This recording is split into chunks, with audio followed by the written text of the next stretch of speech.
Here's every Transformers movie reviewed, part 1, let's go.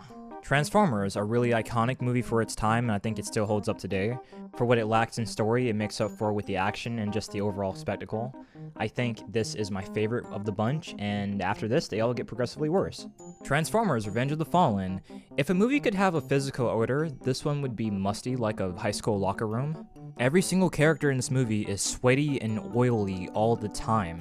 And then, not to mention, this was shot without a complete script.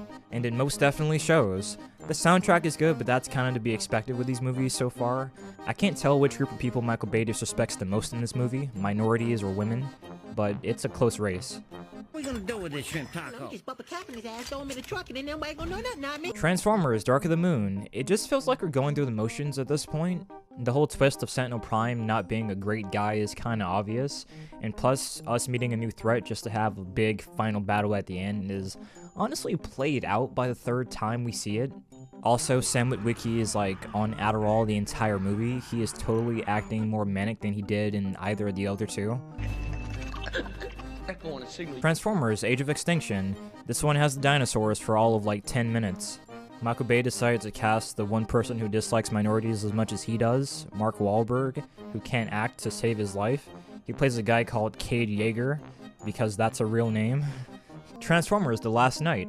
Probably the worst Transformers movie, hands down. It introduced the concept of the Transformers being around during the King Arthur medieval times. And there's also like wizards and shit. Like this whole thing just sounds like it was written by a third grader. It even has weird technical issues where the aspect ratio changes mid-scene sometimes and it's all really jarring.